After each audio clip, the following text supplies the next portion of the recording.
अब हम पढ़ेंगे प्रत्यक्ष सेवाएं, डायरेक्ट सर्विसेज।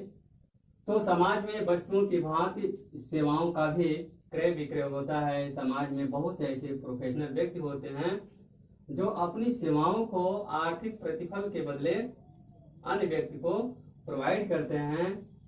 जैसे सभी क्या है, प्रोफेशनल व्यक्ति हैं, ये लोग क्या करते हैं, आर्थिक प्रतिफल के बदले अपनी सेवाओं को समाज के अन्य लोगों को प्रदान करते हैं। तो ऐसे व्यक्तियों को हम कहते हैं पेशेवर, और इसी में जो उनका यह काम है उस काम को हम पेशा कहते हैं। अब यहाँ देखिए पेशा का अर्थ। तो पेशा भी क्या है, एक मानवीय आर्थिक क्रिया है। कोई भी पेशा एक ऐसा धंधा है जिसमें एक व्यक्ति अपने विशिष्ट ज्ञान एवं प्रशिक्षण के द्वारा प्राप्त योग्यताओं की सहायता से आर्थिक प्रतिफल के बदले समाज के अन्य लोगों को अपनी सेवाएं प्रदान करता है। जैसे डॉक्टर, इंजीनियर, वकील, अध्यापक, ये सभी क्या हैं, प्रोफेशनल व्यक्ति के उदाहरण हैं। और ये लोग जो अपनी सेवाएं प्रदान करते हैं उसी को हम पेशा कहते हैं। अब है पेशे की विशेषताएं। तो पहला है विशिष्ट ज्ञान। किसी भी पेशे के लिए उस पेशे से संबंधित विशिष्ट ज्ञान का होना जरूरी है। जैसे वकील बनने के लिए या वकालत करने के लिए वकालत की डिग्री होनी चाहिए। डॉक्टर बनने के लिए डॉक्टरी की डिग्री होनी चाहिए। अध्यापक बनने के लिए व्यक्ति को बीएड या एमएड होना चाहिए। ऐसे यानी कि किसी भी प्रोफेशनल व्यक्ति के लिए उनके प्रोफेशन से संबंधित विशिष्ट ज्ञान का होना आवश्यक है। दूसरा है प्रशिक्षण तथा अनुभव।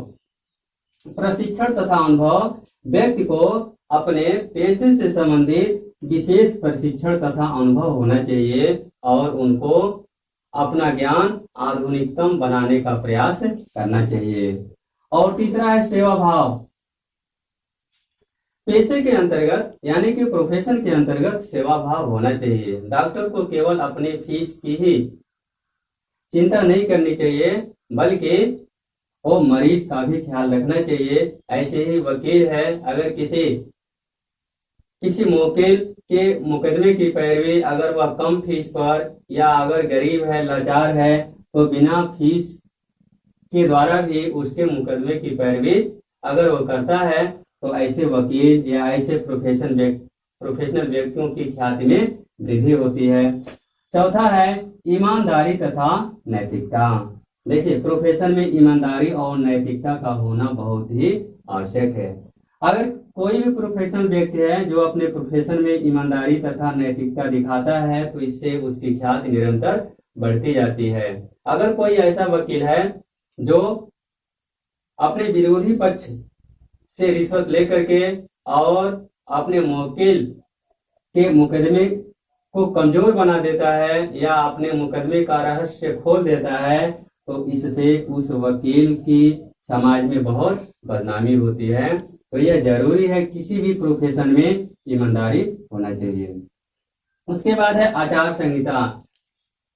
प्रत्येक प्रोफेशन या प्रत्येक पेशे से संबंधित एक जो है विशेष नियम बनाया गया है जिसको हम आचार संहिता कहते हैं। आचार संहिता कहते हैं तो प्रत्येक पेशेवर व्यक्ति को अपने आचार संहिता की मर्यादा को बनाए रखना चाहिए। और छठवां है प्रतिनिधि पेशेवर संस्था। जितने भी पेशेवर हैं उनका एक यूनियन बन जाता है। उनका एक यूनियन बन जाता है जिससे ऐसे पेशेवर व्यक्तियों की सुरक्षा मिलती है। जैसे वकील क्या करते हैं, अपना बार काउंसिल ऑफ इंडिया। ऐसे डॉक्टर हैं वो भी जो है अपने पेशे से संबंधित एक जो है यूनियन या संस्था बना लेते हैं। और जो जितने भी चार्टर्ड अकाउंटेंट्स हैं वो लोग भी क्या करते हैं, अपने पेशे से संबंधित उनकी एक बहुत बड़ी संस्था है तो ये सभी लोग क्या करते हैं, उस संस्था के सदस्य बन जाते हैं जिससे उनको बहुत अधिक सुरक्षा और सम्मान और जो है एक संस्था में काम करने से उनको बहुत बड़ा बल मिलता है। तो ये रहा प्रत्यक्ष सेवाएं। उम्मीद है आपको समझ में आ गया होगा। धन्यवाद।